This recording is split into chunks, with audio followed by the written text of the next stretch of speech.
नमस्कार, राधे राधे, हर हर महादेव। मैं आपका आचार्य देव। 2024 का 9वां महीना लग गया और 9वां महीना बहुत सावधानी के साथ चलने का है। 9 जो अंक है ना, बहुत महत्वपूर्ण है। नवग्रह है भाई, ठीक है। और 9 ग्रह से हम संचालित हैं। 9 माह में जीवन का पूर्ण सृजन हो जाता है। एक बच्चे का सृजन 9 माह में होता है और 9 ग्रहों का प्रभाव होता है। तो ये 9वां माह थोड़ा टफ तो नहीं होगा, क्योंकि 9वें माह की असावधानी पूरा आपके वर्ष की मेहनत को खराब कर देती है। तो 2024 का 9वां माह वृश्चिक के लिए रहेगा कैसा? वृश्चिक राशि वालों के लिए, वृश्चिक लगन वालों के लिए कैसा रहेगा? चलिए कुछ मोटी मोटी छोटी छोटी महत्वपूर्ण बातें आपको इस वीडियो पे मैं बताता हूँ। तो 6 सितंबर तक तो आपके लिए अच्छा है। 6 सितंबर के बाद प्रसव पीड़ा शुरू हो रही है। क्या? प्रसव पीड़ा शुरू हो रही है, मतलब तकलीफ, दर्द आएगा। देखिए, अगर हम चीज़ों को समझते हैं, चीज़ों को जानते हैं, तो परेशानियों से ऊपर उठ जाते हैं। भगवान कृष्ण गीता में यही कहते हैं कि अगर तुम जान लेते हो ना, अगर जान लेते हो कि ये चीज़ें होंगी तो दुख नहीं होता। पता है होगी भाई, क्या दिक्कत है? अगर नहीं जानते हो तब आपको मोह रहता है, ये ऐसे होगा, नहीं होने पे मोह जब भंग होता है तो तकलीफ होती है। आपके मंगल देव मिथुन राशि में हैं, 6 तारीख से चले जाएंगे आर्द्रा नक्षत्र में। तो प्रेशर रहेगा, थोड़ा दबाव रहेगा, थोड़ा सावधानी के साथ चलने का है। पूरा 30 तारीख तक सावधानी से चलने का है। यह दबाव आपको 9 तारीख के बाद ज़्यादा महसूस कर सकते हैं। कब के बाद? 9 तारीख के बाद। 9 तारीख को ऐसा क्या हो रहा है कि 9 तारीख के बाद ही आपको कहा जा रहा है। एक ग्रह है राहु। राहु महाराज अभी वृश्चिक नवांश में चल रहे हैं। 9 तारीख को तुला नवांश में चलेंगे। मतलब आपका जो विरोध करने वाला है, जो अवरोध उत्पन्न करने वाला व्यक्ति है, वो अभी तक आपके पहलू में बैठा था, ठीक है। यहां से वो अब जाएगा विरोधी के घर में। तो विरोधी के घर में जाने पे वो आपका विरोध प्रबल कर सकता है, आपको खर्च अधिक करा सकता है।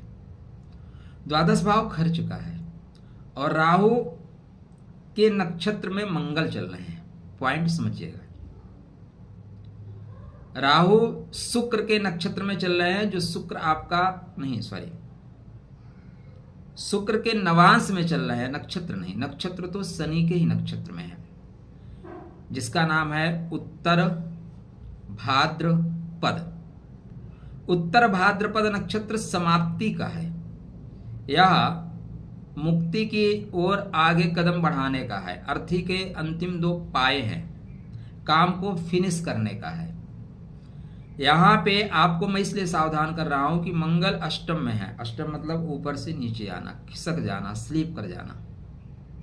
राहु भी स्लीप करने में आपको सहयोग करेंगे। आप स्लीप कर रहे हो और कोई व्यक्ति आपको उसमें धक्का दे दे तो बहुत स्पीड से भागोगे। कोई व्यक्ति क्या है, बाह पकड़ ले तो स्लीप करते करते बच जाओगे, उठ जाओगे। गिरोगे तो बहुत हल्का लगेगा, लेकिन कोई धक्का दे देगा तो कपड़े भी फट जाएंगे। समझ रहे हैं ना?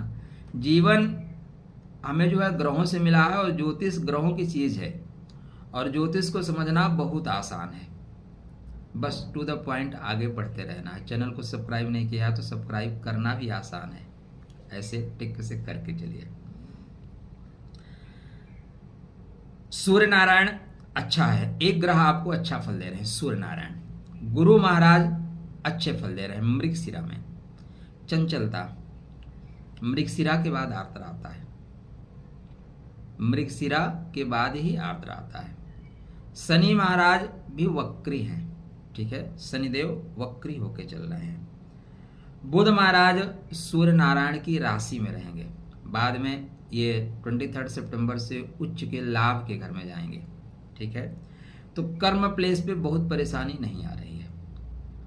वर्क प्लेस अच्छा कर रहा है। सूर्य नारायण जब तक यहीं पे है ना, बोलेंगे कोई टेंशन नहीं, मैं संभाल लूंगा, मैं हर तरह से संभाल लूंगा। वो संभालेंगे। बुधादित्य योग ज्यादातर बनता हुआ दिखाई दे रहा है, तो बुधादित्य योग को समझिए। बुधादित्य योग का मतलब है बुध आदित्य के पहले है। आदित्य बुध योग नहीं है, नाम ही है बुध आदित्य योग। इसका सीधा सा मतलब है आप पद आपने प्राप्त कर लिया, आप बड़े हैं, उच्च पद पे बैठे हैं, लेकिन बुद्धि को आगे रखिए, बुद्धि की प्रबलता रखिए, बुद्धि से काम करिए। अगर बुद्धि से काम करेंगे तभी ये बनता है बुधादित्य योग। और बुद्धि का आपने साइड में रख दिया, सिर्फ बल का उपयोग कर रहे हैं, तो बुधादित्य योग कहने के लिए है भाई, फिर आप बुधादित्य योग का लाभ नहीं उठा पाओगे। इस चीज को समझिएगा। शुक्र और केतु ये दोनों का मिलन हो रहा है। शुक्र और केतु का साथ में रहना भी बहुत अच्छा नहीं है। 23 सितंबर तक मान के चलिए, ठीक है। तो यहाँ पे ब्लेम लग सकता है, चीजें शुक्र महाराज नीच के हैं। और आर्द्रा, जिन लोगों का जन्म नक्षत्र आर्द्रा है, मैंने बहुत लोगों का नहीं, लोगों का स्टडी की है। लोग हमारे पास काउंसलिंग के लिए आते हैं कुंडली दिखाने के लिए।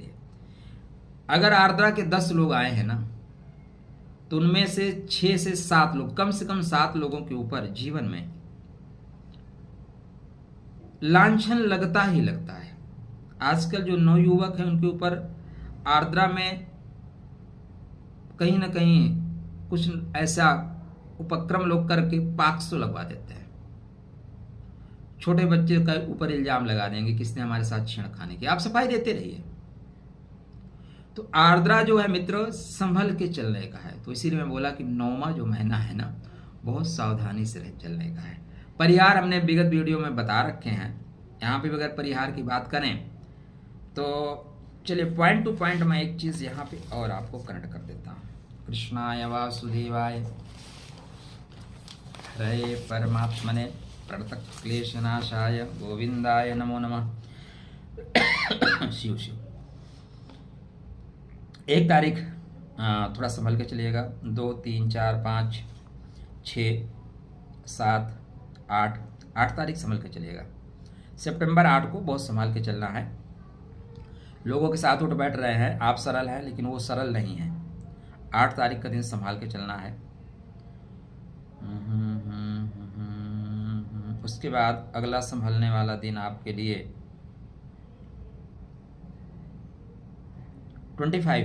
25 तारीख को संभल के चलना है।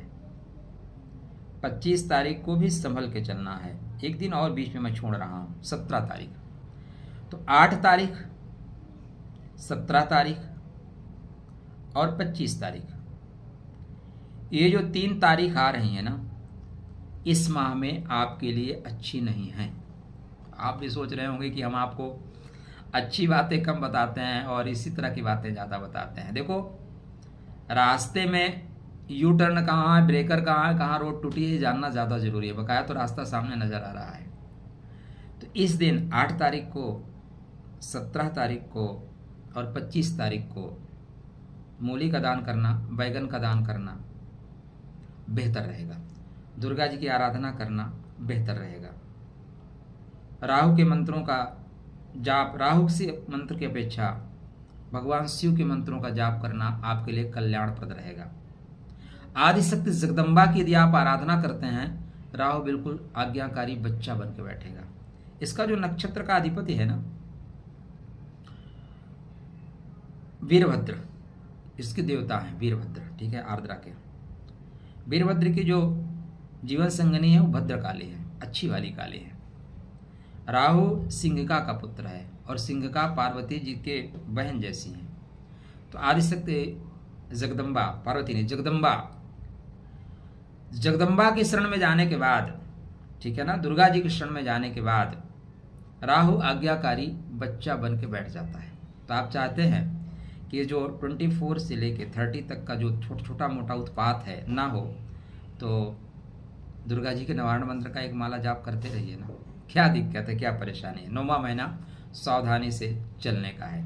सावधान रहिए, सुरक्षित रहिए और आगे बेहतर होगा। फिर नंद के घर आनंद भय जय कन्हैया लाल की।